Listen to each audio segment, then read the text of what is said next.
ka channel hi lo subscribe la notification bell ilo click bok do nia ole chi bai le ve ko le tun tuma chuan online banking SBI internet banking siam dan chidang kan zir ho lenga video masalama khan SBI internet banking online banking kan ti mai thina chumi chu siam dan chi khat kan zir towa chuda chuan SBI online banking kan siam don khan internet banking kan siam don khan bank ka kala form laka form fill up chuan athok tu den hena submit chumi nuwa athok tu den pre-printed kit anti mai thin envelope min penga chuda chuan internet login username le password alo omanga chumi envelope chuan pre-printed kit ani zok maang chu mase kan hre thiam theidana chuan envelope ai meng chu envelope le kha min penga chuda chuan username le password alo omanga chu darkar somni le palit nuwa man in luma tangin online atangin username le password min pe kha kan login anga khami atang khan kan login anga internet banking kan siam ani kha video masalama internet banking siam dan kan lo en ho to kha ani tuntuma chuan internet banking siam dan chidang tho chidang deu kan en ho anga tunami tur hi athazo ke moti mai turania chanchu bank ka vakal ngai lovin thok tu te hena form fill up te ngai mi alovin ATM card le passbook account passbook kan nei chuan olsam takin man in luma tangin online atangin SBI online website atang khan man in luma tangin olsam takin bank kal ngai lovin kan siam thei ani chumi ti dan chu tuntuma hian kan sir ho don ani ole dan pang ayang tein dan pang ayang chein ahma kan tiang dan ahma kan tiang chia khan SBI online sbi.com online sbi.com kan lu danga chuan login alo omanga yono login light ti telom ta tuntuma hian login kan kal lawanga chanchu pre-printed kit envelope kha username le password bank atra kan don lo wang khan login hian kan kal lawanga new user registration hian kan kal thungang new user registration hian kan kalanga chuan internet banking inatangin bank kalngai mi alawin kan siam don ani asiam dan kim chang tuna lo clear hawang nichin khan user registration kan ti kha khami kha new user registration hi kan clicanga chumi nuwa hemi hi lo langanga if you have already obtained pre-printed kit from the branch of activating INB facility, please don't proceed with this link. You can input user ID and password given in the PPK on the normal login screen na data. Amay ro chu tuntuma hian pre-printed kit hi branch attain kan mulawa kan va apply lo wang khan kan tiluyenga okay kan metanga okay hi kan clicanga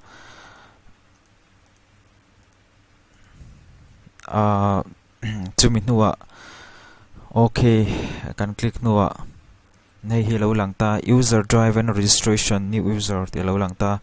eta hian account number angaya CIF number angai boka branch code angai leya country registered mobile number hei kan share tur chu SBI account kan va honna number mobile number kha ani hei tu nuwa hian zona tam tak ka tong thina ka mobile number ka thei ngila ka honna number ka thei ngila adang ka mang tawa ka sim card athia tiang chi te sang zo na ka dong thina chu wang chuan bank hong turte le la hong zel turte le hong to te pon kan honna kan SBI account honna register mobile number kha kan da thareng turani emo kan chin chi reng turani engmo tia kan om nei na zir lawa signal te that lo wanga sim kan thlak du ni pon thatakin kan thlakanga kan ngai sak turani bank kalangai ni pon kan kalanga ani lo pon bank kalngai lawa mobile number thlak dan te po oma chu video masalama ka upload tawa chung te po chu harsat na kan lo nei ani pon ka channel hi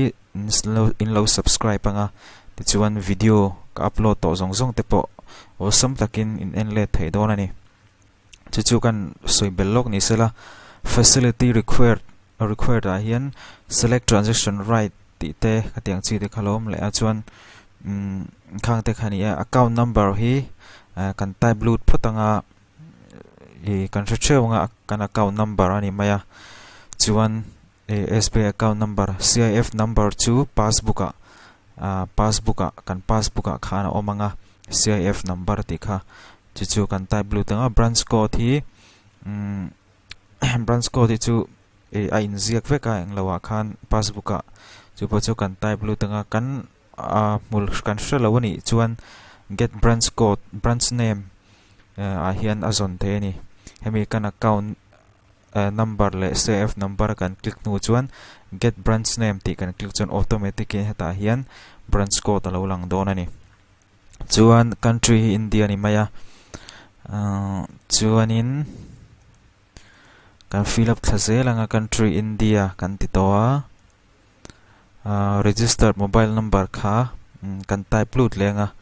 kan mobile number man line lovin account kan honna number kha man turani facility required hian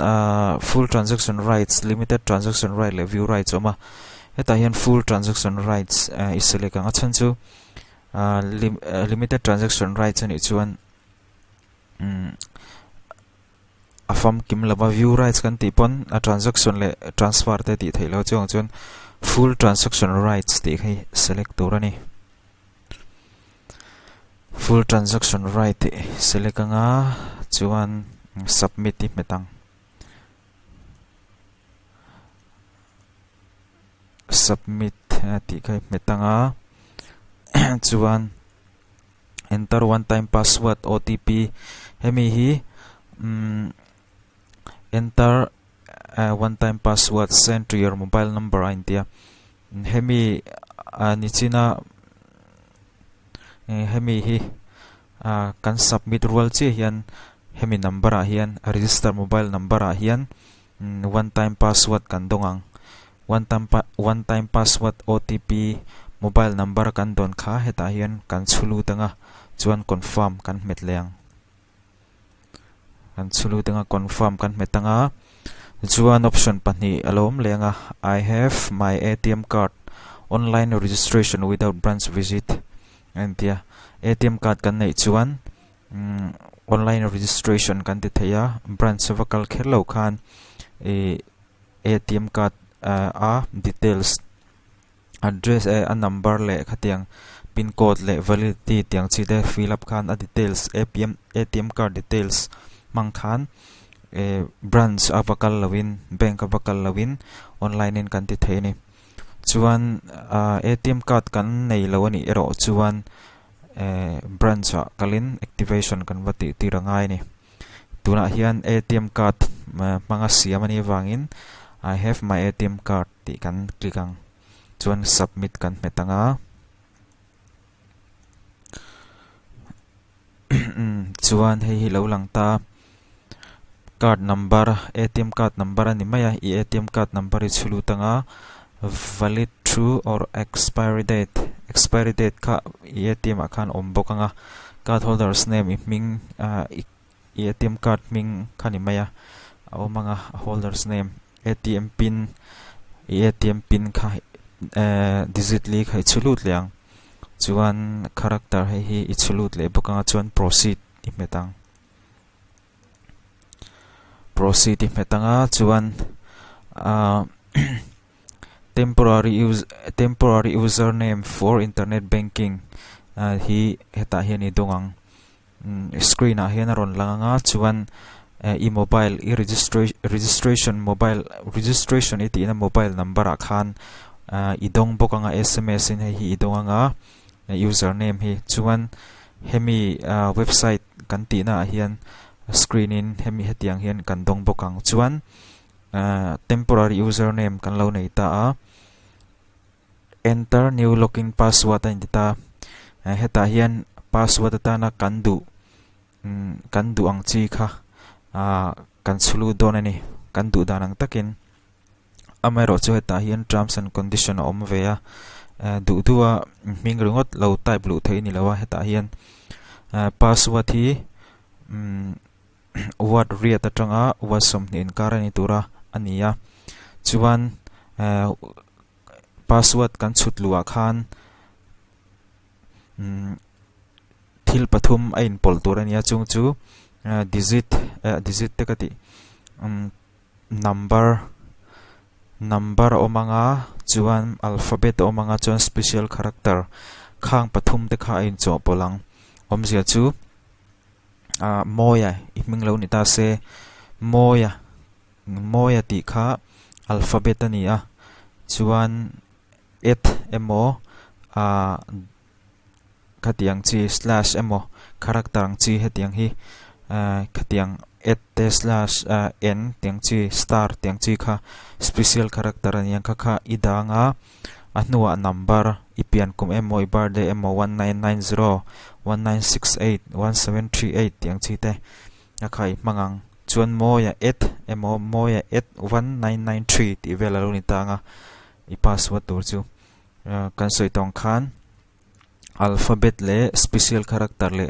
number khami thil pathum kha kan password ta khan a in mix up turani atini khang kha kan threng donia chuan a thei sham chuan kan address te kan password ta hian kan phone number te kan pian kum ti te khatiang ris all tur misual emo hacker stan po ris all tur ang chi ka man lo sham turani chuan password kan duang tak kan chuluta chuan submit kan meta ti chuan successfully registered for internet banking aintia use temporary username sent on your registered mobile number through SMS aintia chuan password created by you for the first time login kan login kan ti masak ber na tura hian nichina kan mu temporary username le nichin loka password kan duang taka kan siam password kan chutlu kha khami te pahni kha login nan kan mangdon ani ti chuan khami kha kan ti zo huna kan chua kanga onlinesbi.com kan lutanga hemi login na hian kan lutanga continue kan tianga ti chuan login na username le password alo omanga chuta chuan username le password kan don nichina kan mu kha kan chulu tanga ti chuan olsam takin internet banking kan lo siam ti na ni chu kha internet banking siam dan olsam per ani mayang chu ani a emi ATM card le passbook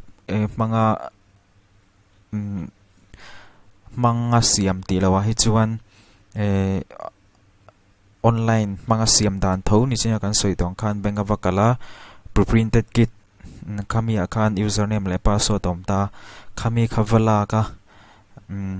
online manga darkar samni pali chung nuwa man in lumatranga login username le password pek chutlua khata account siam kha ani maya chumi ni lo chuan tuna kan soi zo tak kan explain zo tak ATM card le passbook mang siam dan kha khami khang te pani kha online internet banking SBI internet banking SBI online banking siam dan te chuani share thiam lo te kan nei mai theya share thiam lo te kan nei ni chuan ka mobile number kada a chuan email number te ka da don boka ta chuan milo contact ola chuan description a hian a link te ka da dona khang te pok kha harsat na engemoni video link chi sang sang upload to te pok ka da dona description a kan in lo enanga tin comment lama share thiam lo kan nei te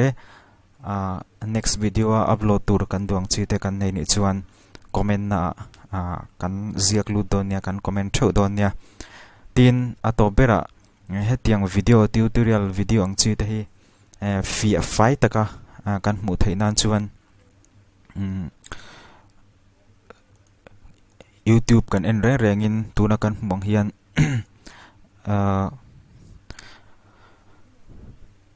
a quality a om thina quality kha 720p kan ti thin ka khamia tal khan da turani chuti ni lo chuan kan video quality kha a che thina tin mu har thina number te ro te le ming alphabet ang chi te khatianga ti thin kan ni wang khan mu fi har thina neta chak lo phei chuan a fi thin lawa chuwang chuan khonga in fi ataka in lo en theinan le in lo mu theinan tuna kan muang hian kan solok mayenga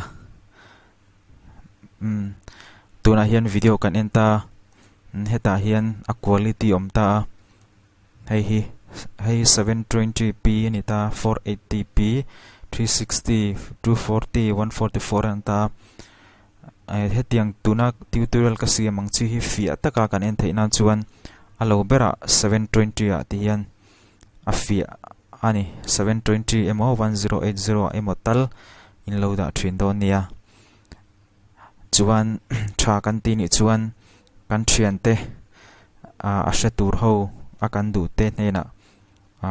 kan share chawanga group a te WhatsApp a te Facebook a te aniang chu kan forward chawanga kan share chawanga tin like le subscribe kha lo thei hin lo turin kangen mol chawani tunatan chuan bye bye mutui photule